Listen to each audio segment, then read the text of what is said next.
Oi, pessoal. A notícia a gente já sabe e não gostaria de receber.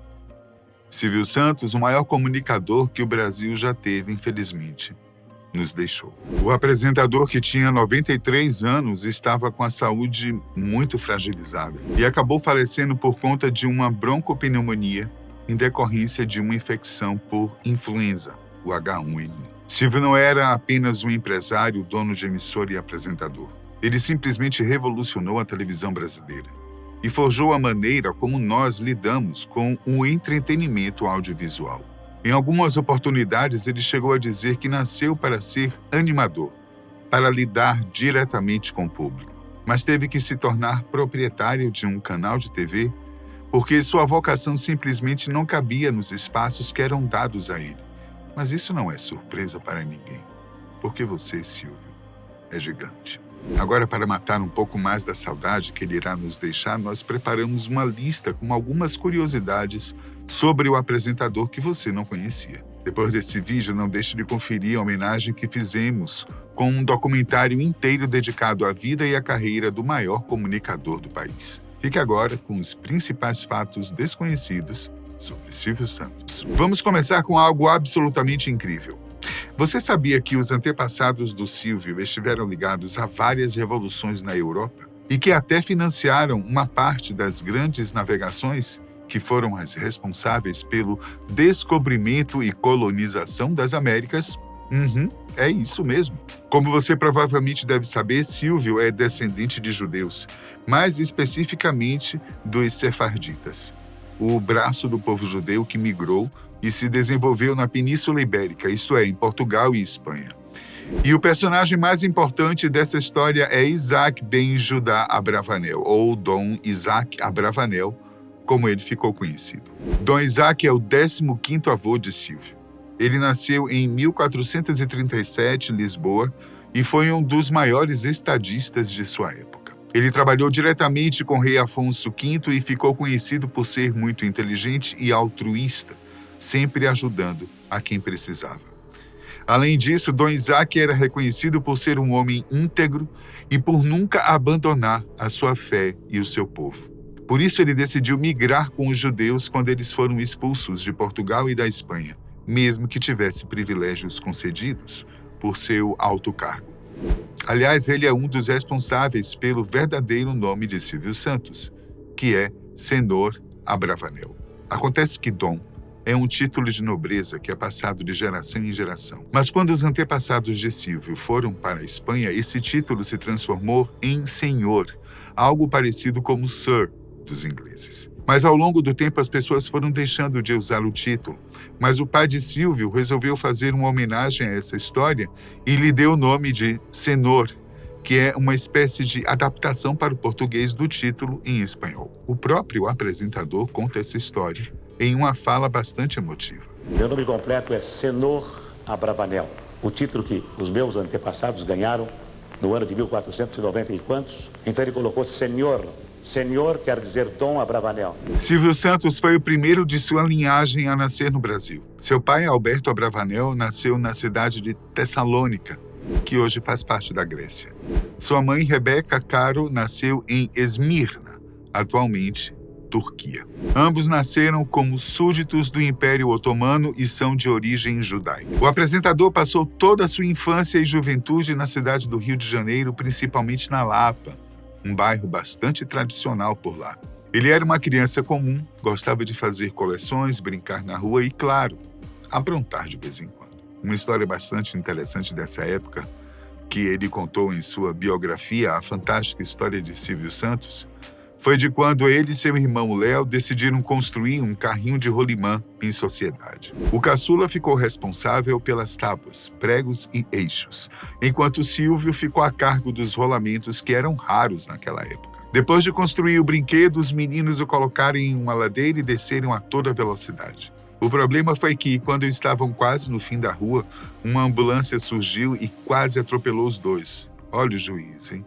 Mas não ficou só nisso. Para azar da dupla, o seu Alberto, pai dos garotos, estava virando a esquina quando tudo aconteceu. Já que eles estavam fazendo a peripécia em uma rua próxima à casa da família. Quando viu que os filhos escaparam ilesos, ele levou os dois para casa à base de bofetadas e nunca mais ninguém brincou com um carrinho de rolimã na família Abravanel. E não foi só dessa vez que Silvio escapou de uma enrascada quando era garoto.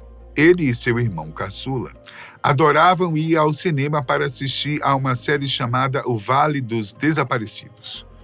Os episódios eram exibidos toda quinta-feira no Cine OK. E era preciso chegar cedo para garantir um lugar, porque a sessão estava sempre lotada.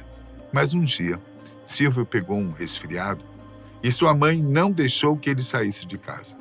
Ele ficou frustrado, chateado, bravo, mas obedeceu. E foi justamente nesse fatídico dia que um incidente fez com que a sala de cinema que ele estaria pegasse fogo.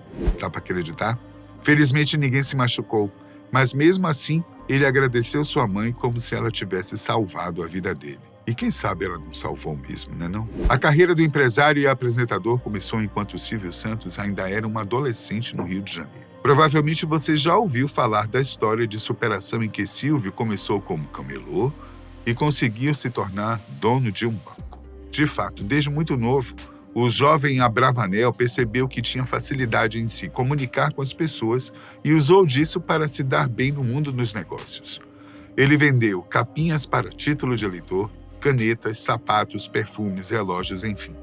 Sua voz era muito marcante e suas apresentações sempre tinham um show à parte e por isso faziam tanto sucesso. Mas foi preciso uma oportunidade muito específica para que Silvio Santos conseguisse unir esses dois lados proeminentes, o empreendedor e o animador. Sem isso, ele não teria chegado onde chegou, nem conquistado metade das coisas que ele conseguiu. E por mais incrível que pareça, ele conseguiu unir esses dois mundos através das viagens de balsa no Rio de Janeiro. Ele começou com trajetos pequenos, como a de Rio-Niterói. Silvio, que na época era locutor de rádio, viu que as viagens eram muito monótonas e decidiu investir nisso, montando um sistema de som para animar as pessoas que não tinham o que fazer. Mas como seria possível ganhar dinheiro com isso? Com anúncios. Hoje pode até parecer óbvio, mas isso foi uma grande revolução para a época. O que só deixa claro o quanto Silvio Santos era visionário. Pouco tempo depois ele evoluiu esse sistema e passou a animar as viagens de barco até a ilha de Paquetá nos fins de semana.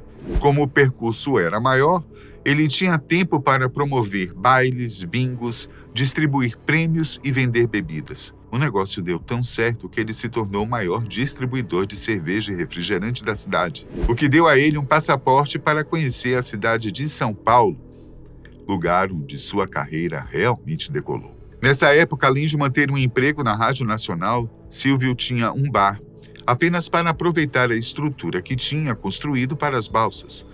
Distribuía uma revistinha com brincadeiras que era mantida por anúncios e animava sessões de circo, lugar em que provavelmente ele realmente se descobriu como apresentador e animador.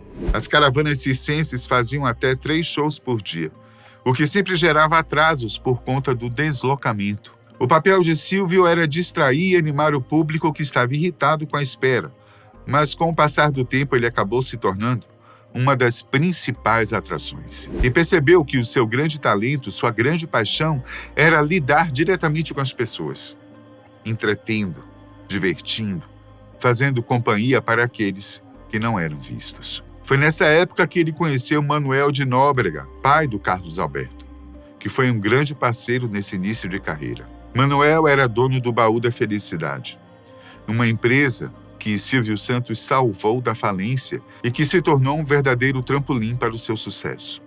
Com os carnês, Silvio conseguiu bancar o aluguel do estúdio e do horário de exibição do seu primeiro programa na TV Paulista e que mais tarde seria vendida para a TV Globo. Isso mesmo, o programa Silvio Santos já foi exibido pela Rede Globo. Sabia dessa? O apresentador começou locando os horários de domingo que não eram requisitados por quase ninguém e conseguiu se sobressair ao fazer um programa de quase 8 horas de duração, que exibia conteúdos com quadros e brincadeiras para todas as idades. A questão é que, por mais que ele fosse dono do seu próprio negócio, ele dependia da concessão do canal e do aluguel dos horários. E aos poucos as pessoas começaram a usar isso para interferir naquilo que Silvio deveria fazer. Sabendo que isso poderia ser uma ameaça para sua carreira, Ele batalhou e conseguiu conquistar sua própria concessão, algo que mais tarde viria a se tornar o Sistema Brasileiro de Televisão, uma das maiores redes de emissoras da atualidade. No meio disso tudo, ele ainda precisou comprar 50% das ações da TV Record para garantir que seu programa não iria sair do ar. O quê? Você não sabia que Silvio Santos já foi dono da Record? Então eu recomendo que você vá agora assistir o documentário que fizemos para ter acesso à história completa. Nós fizemos tudo com muito carinho e você não pode perder. Silvio, essa é apenas uma singela homenagem nossa, de toda a equipe aqui da Fatos Desconhecidos, que vê em você e na sua história uma grande fonte de inspiração. Que seu legado perdure por mais muitos, muitos anos. E que você continue sendo luz na vida de tantas pessoas. E muito obrigado por tudo.